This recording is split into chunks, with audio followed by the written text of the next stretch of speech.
Pero, Loren, sí, mi amor. ¿te puedo hacer una pregunta? Quería saber cómo fue tu experiencia en la Armada cuando se fue Perón en el 55. Se ve que le chusmeó Me han el chum- novio. El me han novio le chusmeado. chusmeó algo, pero quiere de primera fuente. Sí, Que- claro. Dejale que se arrime un poquito más. Sí. Sentate, madre. Me sí. siento.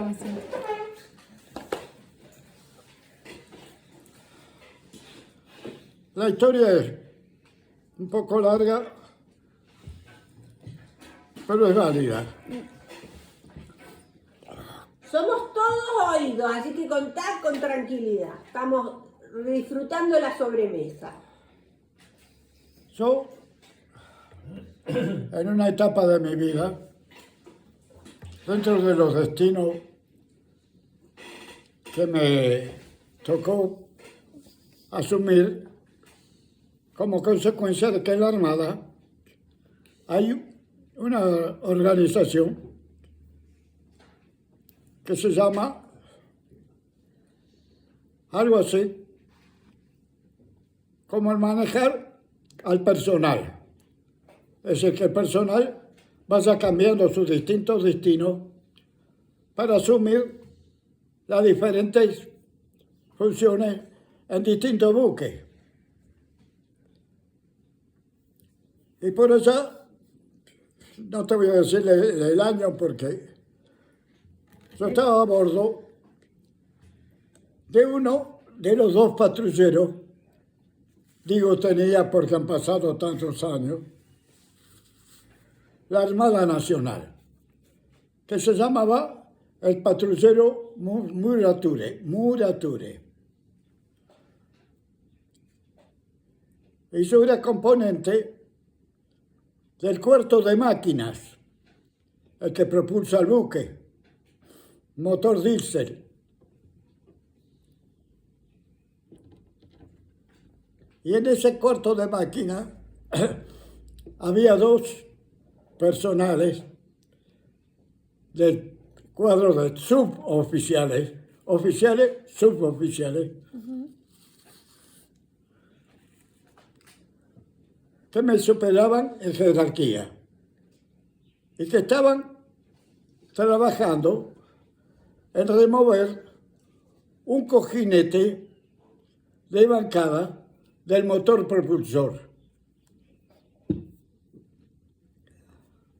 Es decir, que yo con el trabajo que hacía esa gente no estaba en contacto. Yo sacaba medidas de que no se le tomaba, ¿viste? Se le llama huelgo al espacio que queda entre el cojinete y el eje que gira, para que entre el lubricante, ¿viste? Y no se funda.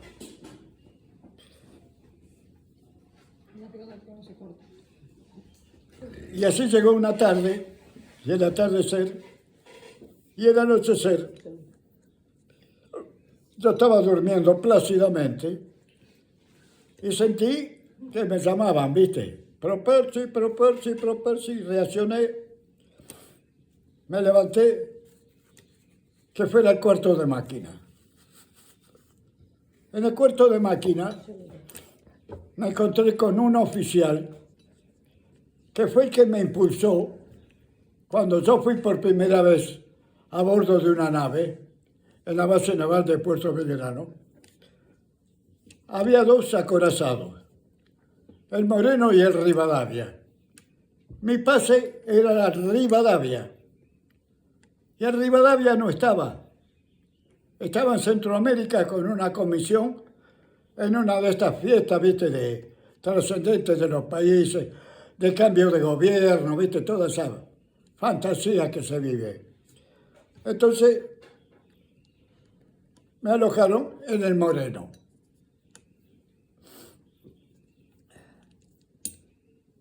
Y cuando volvió el Rivadavia, a mí tenía la posibilidad, que estaba muy próxima, de ir a buscar el rezago, ¿viste? Que tienen los americanos de los buques cuando pasan una actividad bélica y ellos tienen una industria muy... Entonces el material que consideran obsoleto lo venden. Y había la posibilidad de ir a buscar de ese material obsoleto. Y ese oficial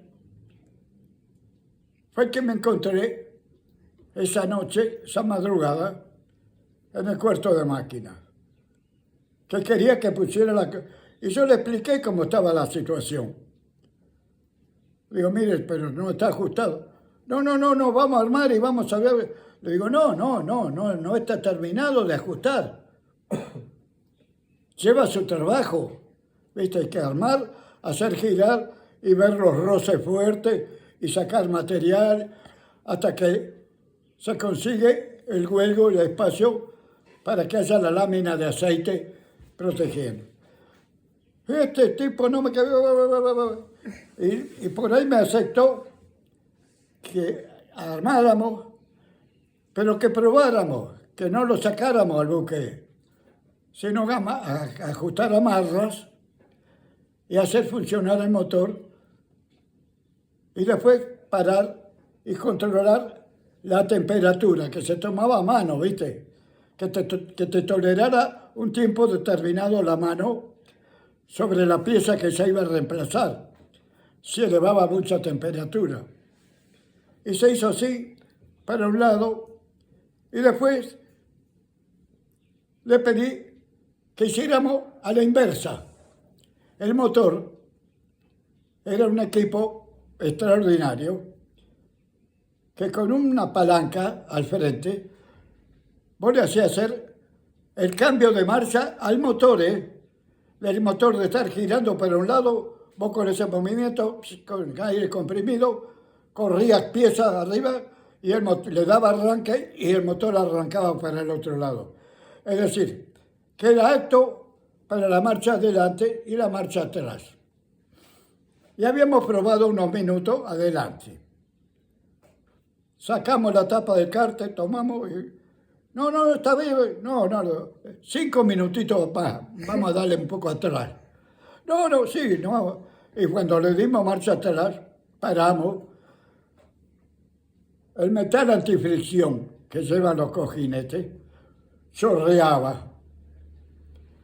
En consecuencia, no estábamos en condiciones de salir a navegar porque el motor se iba a engranar y se íbamos a quedar sin propulsión. Consecuentemente con eso, el otro buque, el gemelo, el King, tenía todas las camisas del motor afuera para hacerle una reparación a la camisa. Es decir, que estaba absolutamente imposible de navegar, no tenía medio de propulsión. Consecuentemente todo eso nos sacaron propiamente la base, que era el río Santiago, a unos pocos kilómetros de La Plata, y nos llevaron y nos amarraron en el muelle de la Escuela Naval. La Escuela Naval está en una dársena muy grande y bien enfrente de la Escuela Naval, están los astilleros del río Santiago. Amarramos ahí. Al rato, un sobrevuelo de avión. El avión que tira unas bombas, sin ninguna intención de hacer daño. La tiraron a una distancia donde no había nada, ¿viste? Es decir, eran fuerzas militares entre sí, y no había inquina, como había entre el ejército y la armada. Entonces tiraban la bomba por allá, por un poco de teatro y se iban. Pero el punto, desde ese lugar donde está el astillero, bien frente a la Escuela Naval, había fuerzas del ejército con metralla y nos tiraban a los dos buques que estábamos amarrados. Picareteaban el casco, sentían... Bueno, consecuentemente con eso, se había tocado zafarrancho de combate. Estaba toda la artillería preparada, pero nada funcionaba. Hasta que un participante, un componente de uno de los cañones Bofors, que era el cañón de dos tubos. ¿Qué diámetro, Loren? 20 milímetros. 20 milímetros. Uno de esos proyectiles que venían de tierra le dio en el casco a uno de los componentes de la pieza y le rasgó el casco, pero el proyectil no le entró, le rompió el casco, pero el golpe lo tiró y quedó desmayado. A una persona que estaba en el barco. Sí, a un tripulante, sí, que estaba componiendo el personal que activaba esas piezas de artillería. Ah, Y ahí al frente de ese equipo había un cabo primero, artillero, que no había ido a la escuela de mecánica y ascendió al puesto de cabo primero por los años antigüedad. de estadía. ¿Recordás su nombre, Loren? Orosmán Cadierno. Ay, ¿cómo se acuerda? Orosmán Cadierno. Cuando Orosmán Cadierno vio que un componente de su dotación cayó y del puente no le ordenaban nada, porque lo que te da las órdenes es el comandante, y el comandante tiene un jefe de artillería, un jefe de armas submarinas, un jefe de esto, un jefe de acá, un jefe de allá, pero todo el mundo. Y este bueno Orosmán Cadierno, cuando vio a su hombre caído, ordenó apuntar de donde venía la metralla ¡No! y ordenó fuego. Y hubo una explosión, se ve que le dio en el material bélico, los explosivos que había ahí, y se acabó la rabia. Se llenó el asunto. A todo esto, en el Murature se seguía la gente de máquinas, seguíamos trabajando para poner ese cojinete en condiciones y tener la nave en condiciones de navegar. Y se llegó a ese punto.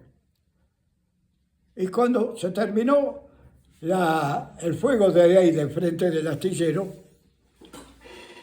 se empezó a sentir un silbido. ¿Viste? Y nada más que el silbido. Pero al rato, después del silbido, se sentía una detonación. Es decir, que no sé qué material utilizaba el ejército, pero no ya ahí dentro del área Astillero. del astillero, sino de una población inmediata de Río Santiago hacia La Plata, Dock Central creo que se llama, o se llama. Y a bordo hay gente capacitada que utiliza elementos para tomar posición, distancia, ¿viste? Y entonces el tipo que usó ese aparato dijo, el fuego viene de tal lado, bla, bla, bla, bla, bla, y están apostados en la iglesia del pueblo, en la torre de la iglesia, y estaban mandando proyectiles, que cada vez se arrimaban más. En consecuencia, el comandante del Murature lo llamó al comandante del King, que no tenía máquinas, a que abandonara el King y se vinieran todos al Murature, que íbamos a zarpar, porque no podíamos abrir fuego sobre una población. Vos podías tirar, pegarle a la iglesia, pero también poder derrumbar casas, matar gente. Menos mal. Entonces el comandante decidió soltar amarra y largarnos. Y estábamos en esa situación y apareció don Isaac Francisco Rojas. Comandante, le pedía, comandante, le decía al comandante, aguántese un minuto, aguántese un minuto. Y el comandante le dijo, almirante, ni un segundo más, no tengo 2 tripulaciones a bordo, no puedo despedir el fuego que está, no voy a hacer matar a mi gente inútilmente. Y nos largamos y salimos. Esa fue la decisión del barco, no de Rojas, del ¿Cómo? comandante. Háblame fuerte, hija. Esa fue la decisión del comandante del barco, Ah, no exacto. de Rojas. No de Rojas. Rojas quería que nos quedáramos, Ah. porque él quería subir. En consecuencia, Él quería subir al Murature. claro, pero quería, no sé qué quería esperar. Porque el Murature cumplió una función de defensa en ese momento, Loren, ¿o no? El Murature está capacitado para hacer patrullaje y fundamentalmente para combatir la actividad submarina, dotado de elementos para lanzar bombas que se sumergen y cuando llegan a una profundidad determinada detonan, ¡blum! Y si hay submarino o lo que fuere, destruirlo, ¿viste? Tiene sonar, ¿Eh? tiene un sonar, eso que identifica a los Sí, submarinos. claro, sí. Bueno, en consecuencia, nosotros nos largamos, contradiciendo lo que pedía el almirante Rojas. Y salimos. El buque lleno de gente, 2 tripulaciones. Con víveres muy agotados, porque estábamos en una temporada de receso. Y salimos y navegábamos y nadie sabíamos a dónde íbamos, pero evidentemente se buscaba el puerto de Montevideo. En consecuencia, en un momento, y que yo estaba, que el cuarto de guardia, estaba de guardia, el puente ordena parar las máquinas, detener el buque. ¿Qué pasaba? ¿Qué nos pasaba? Lo que sé que por ahí sentimos un acople, ¿viste? De otra nave con la nuestra. Allí fue donde apareció Rojas y pasó de un buque de desembarco de tropas al Murature. Y así seguimos navegando. Y allí llegamos a la rada de Montevideo. Navegábamos ahí en ese círculo. A todo esto, se venía la flota de Puerto Belgrano, los 2 cruceros, el Belgrano y el Moreno, o algo así. Listo. Ya está. Venían y no se sabía si venían aceptando el golpe de Estado o venían tratando de parar el golpe de Estado. Si venían en favor o en contra nuestra, esa es la palabra. A todo esto, Rojas ya estaba a bordo. Entonces, estábamos con el quickie de que si la flota no viniera a eliminarlo. Y se destaca un buque, el Belgrano, se destaca del grupo que venía, y hizo un giro y se le rindió honores al almirante Rojas. Ahí suspiramos.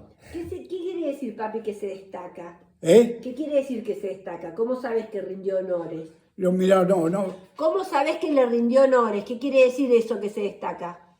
Es que el buque pasó y la tripulación estaba en formación y el comandante del crucero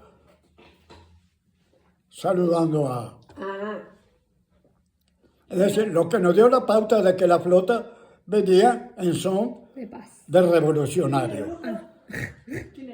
Consecuentemente a eso, Rojas pasa uno de esos buques de la flota y nosotros empezamos a ser el colectivo de la línea 60.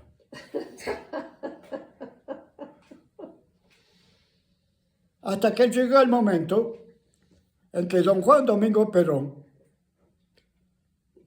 se refugia en una cañonera paraguaya que estaba en el puerto de Buenos Aires por reparaciones.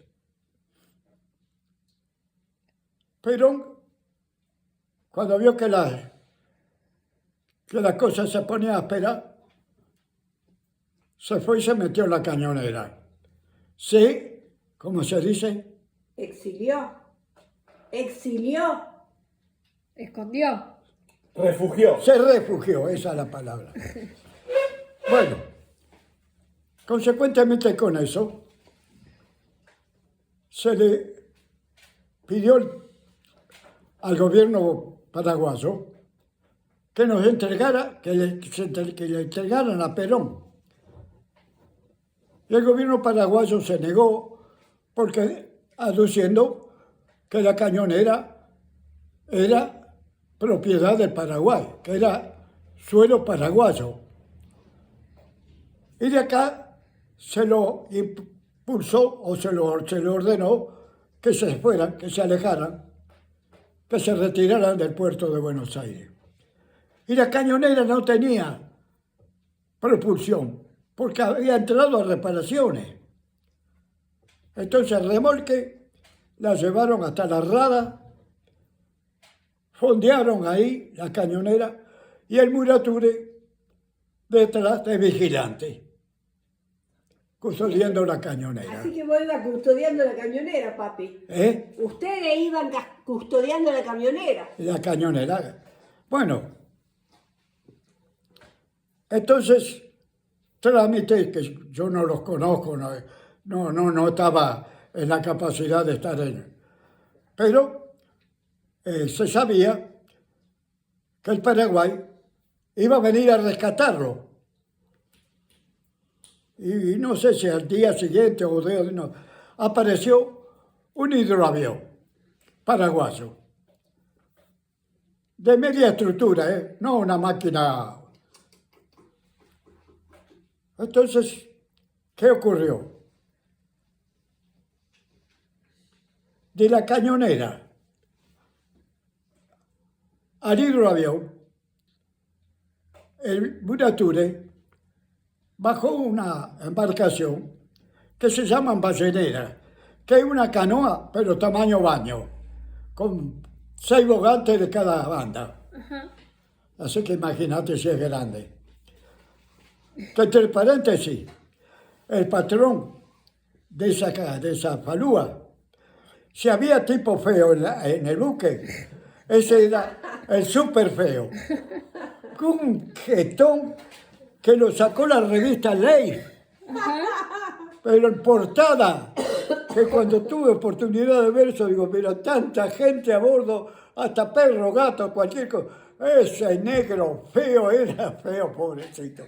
¿Salió en la revista Life? En la revista Life, Mirá en la vos. portada, el negro muy mostrando su... Bueno, hija, Sí. no sé cuántos viajes hizo la falúa esa, desde la cañonera al hidroavión, llevando equipo para llevar mercadería en los aviones, una caja de cuero que no eran de 1 metro cuadrado, pero no le faltaba, y baja el pulso, otra vez, no sabés la cantidad de esas cajas que metieron. Y después empezaron a bajar tipos civiles que nadie sabía quiénes eran. Pero, y por último, Perón. Sube Perón y el hidroavión intenta volar. Disculpa, Loren. ¿Eh? ¿No había habido un altercado por parte de uno de los suboficiales que quiso dispararle o le apuntó? El segundo comandante. El segundo Cuando- comandante. El segundo comandante, que estaba en la toldilla, atrás en popa, cuando pasó la falúa con Perón, sacó la pistola. Y el comandante que estaba al lado le agarró la mano y dice, ¿qué quiere crear un conflicto internacional? Quédese quieto, carajo. No sé si le iba a tirar o no, no lo sé, ¿eh? Pero el teatro no lo hizo.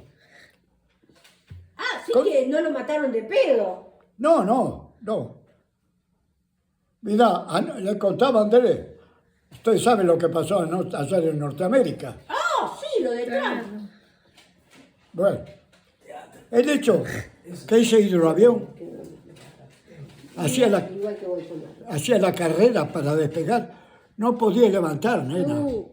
Era tal la carga que no podía despegar el hidro. A punto que el comandante del Purature ordenó levar ancla para, si ocurría viste que el avión se levantara y cayera y hubiera un desastre, para prestar auxilio. El hecho que la cañonera se levantó, El avión. el hidro levantó y Que voló. voló. Y don Juan Domingo llegó al Paraguay y renegó de ser oficial del ejército argentino. Y se asumió un grado del ejército paraguayo.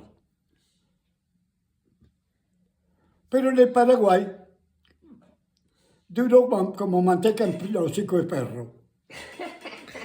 A los pocos días se mandó a mudar a Centroamérica. Y así conoció, o se hizo conocer, un tal López Rega, un personaje siniestro de la Policía Federal que había sido echado de la policía por delincuente y que andaba en la porquería, en la suciedad, en la prostitución. Y ese tipo se lo puso a Perón sobre la mano y lo llevó para un lado, para el otro, y se fueron a Puerta de Hierro, y allá la conoció Isabelita era, ¿no? Me parece que la conoció en Centroamérica, papi. Ah, sí. Era una dama más del equipo de López Rega. Sí, después fue esposa de Perón, ¿eh? Sí. sabemos. Fue esposa porque... Y presidenta de la nación, papi. ¿eh? Y presidenta. Y presidenta de la nación, muy bien recordado, hija. Loren, Sí. ¿por qué el ejército tenía era tan adversario de la armada? ¿Cuál era ahí la bronca? La bronca no era bronca, era inquina, un poco de inquina. Esa inquina se acrecentó porque cuando Perón asume el primer gobierno, él era coronel, el coronel Perón. Así asistió al festival en el Luna Park. ¿Te acordás que hubo un terremoto inmenso en San Juan? Ah, sí. Sí. Para juntar fondos para apoyar a San Juan. Caucete. No, antes de Caucete.